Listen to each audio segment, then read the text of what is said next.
Hey guys, दुनिया में भारत के लिए चीज़ बहुत फेमस है कि जब भी यहाँ पे कुछ बड़ा हो जाता है तो उसके बाद सारे रेगुलेटर पुलिस तभी आती है। मतलब जब कुछ कांड हो जाएगा, जब इंसिडेंट हो जाएगा, उसके बाद पुलिस आती है, उसके बाद कोई रेगुलेटर उस पर एक्शन लेता है। तो ये चीज़ हमारे बैंकों के लिए भी इम्प्लीमेंट और लागू होती है। तो फॉर एग्जाम्पल, अगर हमारे जो बैंक है जब उनमें कोई फ्रॉड हो जाता है या उसमें कोई बड़ी चीज़ हो जाती है, बड़ा केस डिफॉल्ट में चला जाता है, तो गवर्नमेंट और आरबीआई एक्शन में आते हैं। तो सिमिलरली अभी जो रिसेंटली जो बैंक फेल हुए थे, लक्ष्मी विलास बैंक फेल हुआ था, यस बैंक के अंदर भी ऐसे कुछ सिनेरियो हुआ और आईएलएफएस से रिलेटेड भी जो सिनेरियो हुआ, तो इन सबको देखते हुए आरबीआई ने अपनी रिस्क मैनेजमेंट गाइडलाइन जारी करी है और उसके अंदर बोला है कि जो बैंकों के अंदर क्रिटिकल पोजीशन पे जो लोग बैठे हुए हैं ना, उनको 10 दिन का सरप्राइज लीव दें।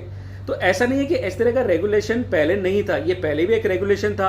अप्रैल 2015 में ऑलमोस्ट 7 साल पहले आरबीआई एक और ऐसा गाइडलाइन लेके आया था जिसमें उसने बोला था कि जो सेंसिटिव इन्फॉर्मेशन या सेंसिटिव पोजीशन पे जो लोग बैठे हुए हैं उनको एक मैंडेटरी लीव पे भेजा जाए साल में कम से कम एक बार।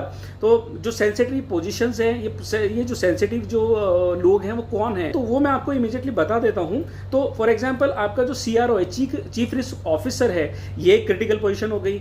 आपके जो लोग बैंक के अंदर आपके ट्रेजरी में बैठे हुए हैं, यानी कि जो लोग बैंक का इन्वेस्टमेंट पार्ट देखते हैं कि उनका पैसा, बैंक का भी पैसा कहाँ इन्वेस्ट किया जाए, वो लोग हो गए। आपका जो चीफ क्रेडिट ऑफिसर हो गया, जो आपकी ओवरऑल अंडरराइटिंग या अप्रूवल प्रोसेस देखता है, वो हो गए। आपका सीएफओ हो गए, जो चीफ फाइनेंशियल ऑफिसर है। तो ये तमाम जो इन्फॉर्मेशन है, ये तो तमाम पोजीशन है, ये क्रिटिकल है। सिमिलरली आपका जो चीफ कंप्लायंस ऑफिसर हो गया, वो आपके क्रिटिकल है। जो एएलएम मैनेजर हो गया, एसेट लायबिलिटी मैनेजमेंट हो गया। तो ये जो पोजीशन है, ये बहुत क्रिटिकल पोजीशन है। तो इनके लिए आरबीआई ने पहले भी बोला था कि मैंडेटरी लीव पे जाएं, और अभी फिर इस रिस्क गाइडलाइन में उन्होंने ये चीज बोली है, सो दैट कल को ये लोग जब सरप्राइज विजिट पे जाएं, तो अगर इन लोगों ने कुछ भी गलत किया है, कुछ भी ऐसा इंसिडेंट किया है या कुछ फ्रॉड टाइप का सिनेरियो क्रिएट किया है, तो उसके बारे में खबर मिल जाए।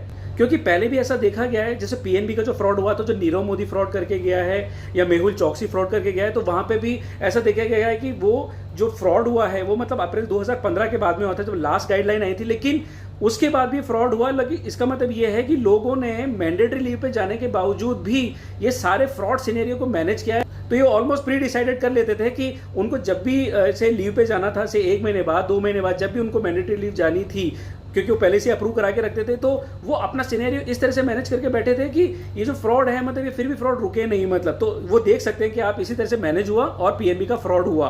तो ऐसी कोई गारंटी नहीं है कि आरबीआई जो ये नई रिस्क गाइडलाइन लेके आई है, इसके बाद भी फ्रॉड रुक जाएंगे। मतलब मेरा तो यही मानना है, बिकॉज पास में भी ये कांस्टेंट एंड कंसेक्यूटिवली फ्रॉड होते रहे हैं बैंकों में।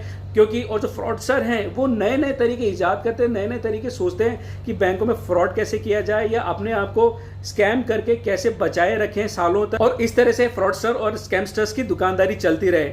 तो आशा ये करते हैं कि जो आरबीआई अभी नई गाइडलाइन लेके आया है, ये बैंकों के लिए इफेक्टिव रहे और डिपॉजिटर्स, इन्वेस्टर्स और जो कस्टमर्स है बैंकों के, उनके लिए ये पॉजिटिव न्यूज़ है, उनके लिए सब सही रहे।